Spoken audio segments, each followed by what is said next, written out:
This is Kay Kritiques.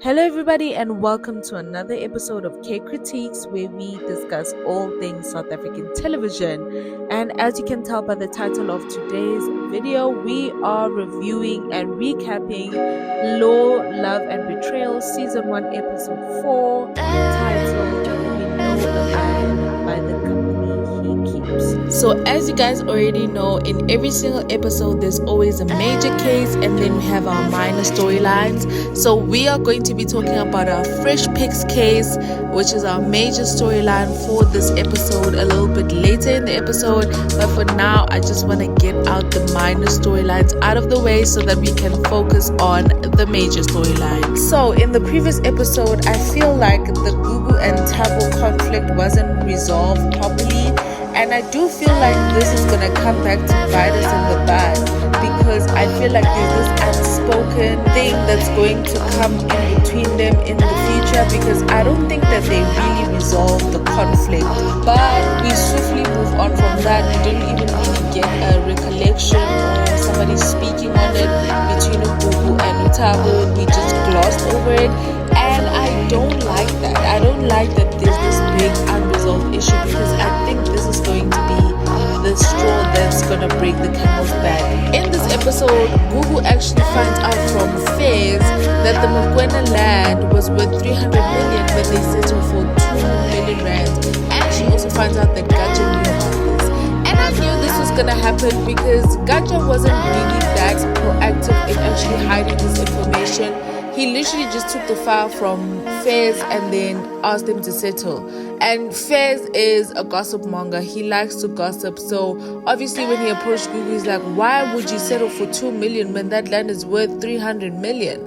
And I gave you the file, I gave you the research. So Ayanda and Gugu actually go to confront Gatsha, and he's like, well, it's my company, what I say goes, and I said we should settle. He gives a BS excuse on why he settled, because he's trying to hide his tracks. Ayanda actually goes back to the Mokwena land looking for the chairperson. We find out that he's run away and that the community is now disgruntled. Big protest is going on because the chairperson ran away with all the money. We also find out that G&A is now representing the developers. Things are about to get crazy. Because Gugu is like a dog with a bone. She is not going to let this go. And Ayanda, I feel like she also has an inkling to see or feel that her dad might actually have something to do with this, but she doesn't want Gugu to know. She's daddy's little girl. She always wants his approval, always trying to get in favor with him. So she's gonna do her best to try and hide this from Gugu as well, because I think Ayanda is smart enough to actually understand and know by now that her father is doing all of this. Now we're at the strike. Ayanda's busy trying to find this chairperson, trying to find out exactly what is going on. The cousin actually snitches on the chairperson and tells them where he is. Ayanda meets with the chairperson. The chairperson's like, me, your dad and the developer were literally in a room together, drinking whiskey, celebrating this deal. Your dad benefited from this. And Ayanda actually goes to confront Gatsha. Now we also found out a little bit of information, and I just hate that we're starting at a deficit. I wish that we had gotten maybe a background scene or a flashback of what things were like before Gugu actually joined G&A, because we are basically being put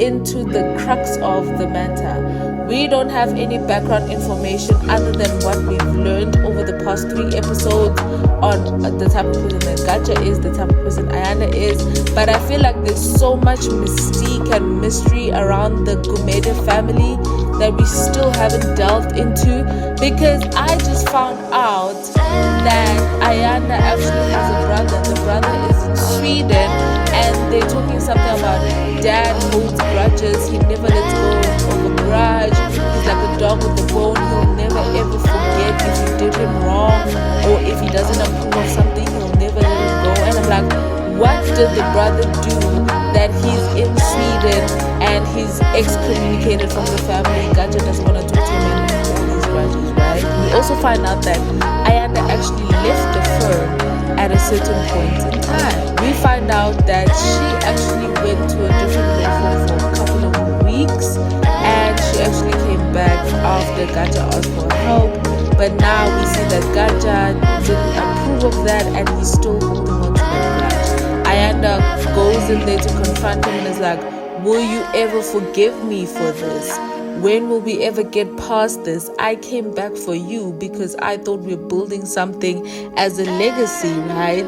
And now after finding out that the father actually did this, he goes off on her. Who are you to talk to me like this? This is my company, blah, blah, blah. And then he's like, this firm is my children's legacy. And you can see the hurt expression on Ayanda's face.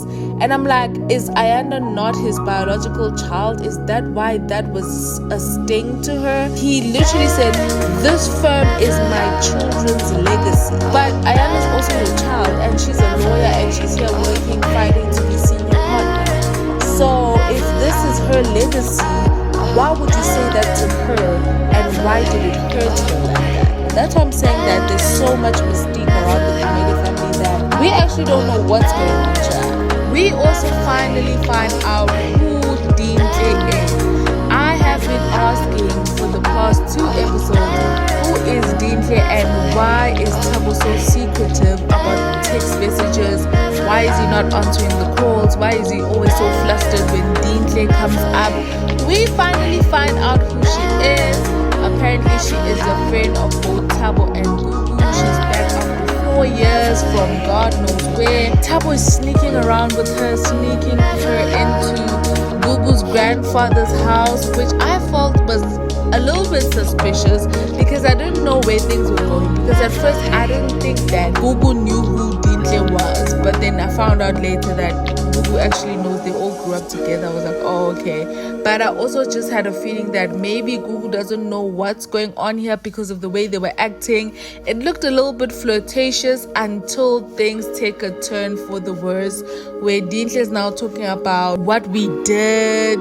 And then she's talking about she lost her job, life is not good, things are going downhill. She is like, well, Gugu's doing well for herself. She's got a job at this fancy law firm and I want a cut. I am actually asking for 30,000 rands and she's feeling entitled to it. She's like, I want this 30,000 rands, otherwise I'm going to start singing, I'm going to start talking about what we did. And I'm like, what did you guys do and why would you have leverage to be able to ask them for 30,000 rand so that you don't start talking? There is so much going on in this series and it's boggling my mind because as soon as I feel like we have a direction of where things are going, I'm dead wrong because I didn't predict this. I thought Dineo was a mistress. I did not think that Dineo was actually going to be somebody who's now going to be involved in a separate storyline that we now have to figure out. I also now want to know more about the Gumedes. Like, there's a lot going on in this story, as much as it's a law show where they do court cases, but there's also a lot going on in their lives, which I love because it embodies the title very well: law, love, and betrayal.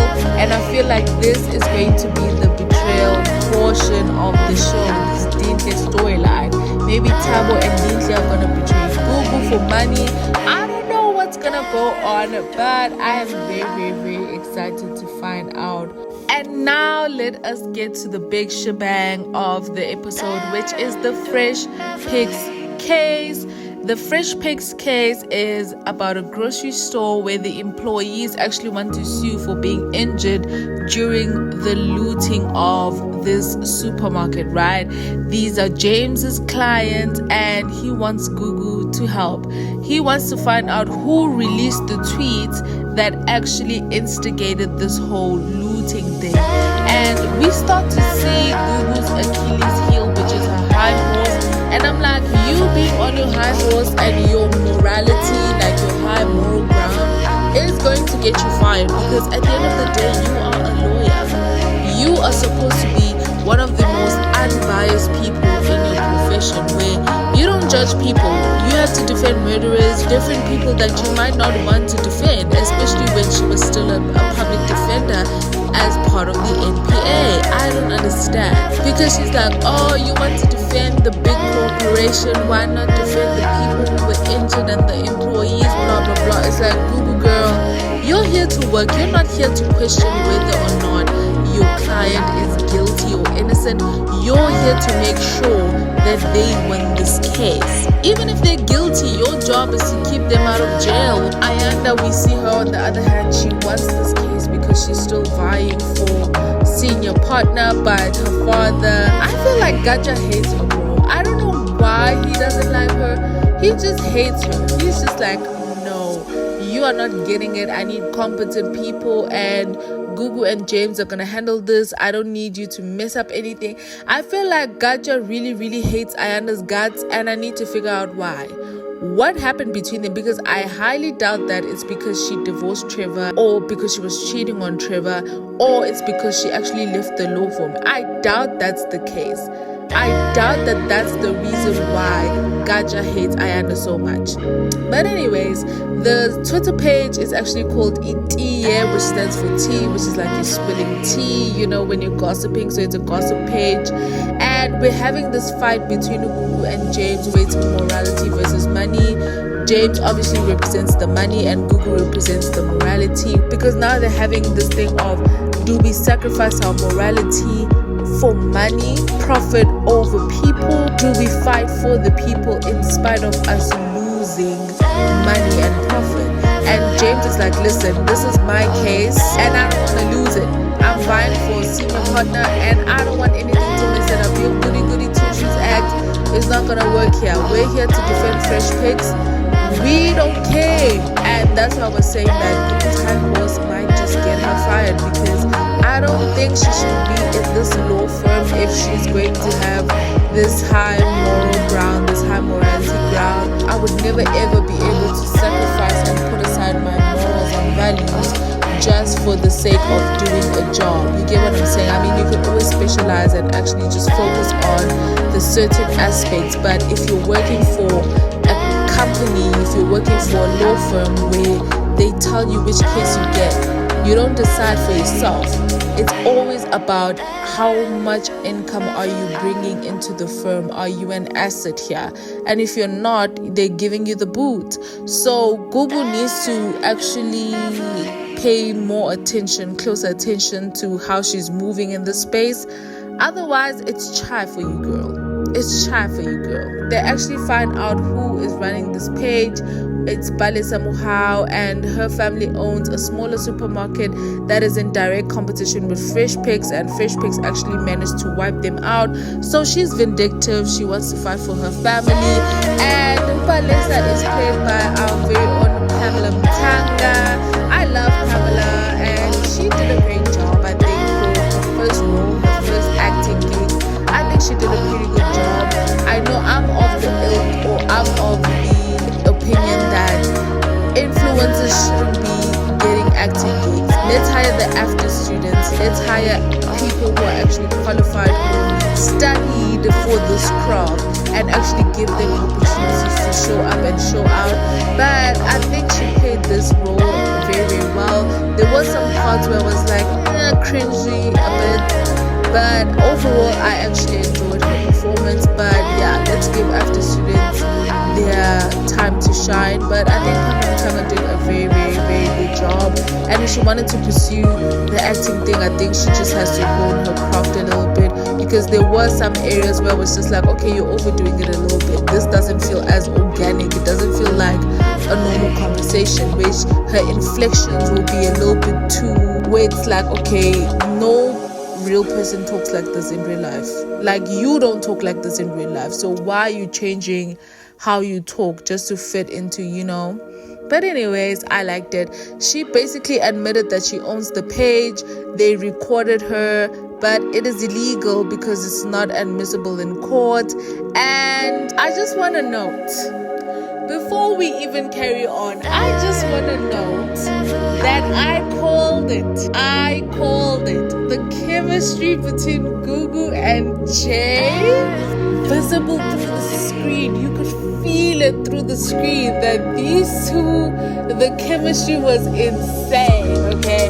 So Gugu was trying to help Anelisa because she feels bad for her, but doesn't understand that Anelisa's playing her. She's like, I've did some things in my past that I don't understand. And I'm like, what did you do in your past? Does it have to do with Dineo? Because now they're tapping into Gugu's past, where Dineo is coming back 4 years later. And it's like, well, if you knew some of the stuff that I've done in my past, then you would know that we need to have forgiveness, blah, blah, blah. And it's like, girl, you're trying to win a case. At the end of the day, yes, you can feel like that in your private life, not at work. And they actually decide to take her to court. And who is actually defending Anelisa at court? It's Gumede. And I feel like Gumede is actually going to be our arch nemesis of the show. He's always going to be on the opposing counsel, of which I like it, our recurring character. They went out for drinks, I think, in episode 1, but now he's like, I'm trying to take GNA down. And I'm like, why does he want to take GNA down so much? What beef does he have with GNA, or rather, what beef does he have with James and Ayanda? Because Gugu is just thrown into this beef just because she's part of GNA, but she didn't do anything to Gumede, right? Anelisa actually instigates people to go and attack Gugu's grandfather's house. Now Gugu has a bone to pick because she's like, I understand you coming for me, but once you start coming for my grandfather, coming for my family, coming for the only family I have, oh, you got another thing coming. Now she's vindictive. Now she's like, James, I'm sicking my dog James on you, okay? He's gonna get you. And he's a pit bull, so he's gonna do what needs to be done, okay? Guys, she steps down from the case because she realizes, you know what? The public scrutiny that's coming with the case, all the trolls, the people who are coming to attack me, I don't want to be involved in the case anymore, but you gotta get her for me. And I was like, period. You need you a man that you can be like, you know what? You tried me, but my man got this. Not my man as in like they in a relationship, but like my man as in like my bro got this. My bro got this, right? He got my back, okay? James actually does end up winning the case, and I was so happy. And Gugu is battling between whatever happened in her past, because now she's like, is it ever actually possible to be forgiven, to start over, and for repentance to happen? And I'm like, girl, it is. But obviously I couldn't tell her that through the screen. But I really do hope that we learn more as we go along about all these people's past, because now I'm wondering what happened in Gugu's past. What did she do? I'm wondering what's going on between Gatsha, Ayanda, the brother. Why is the brother in Sweden? What's this grudge that he's holding? What is this thing that Gatsha doesn't want to forgive Ayanda for? What's going on? And now I actually want to know about Dineo and Tabo. I want to know what's going on with all of this, right? But yeah, guys, that was Law, Love and Betrayal Season 1 Episode 4. Thank you so much, guys, for watching this video. Please click the like button down below. Subscribe to the channel. It really does help out with the algorithm. Comment your best moments of watching this episode. Let me know your thoughts in the comment section down below. And I'll see you guys in the next one.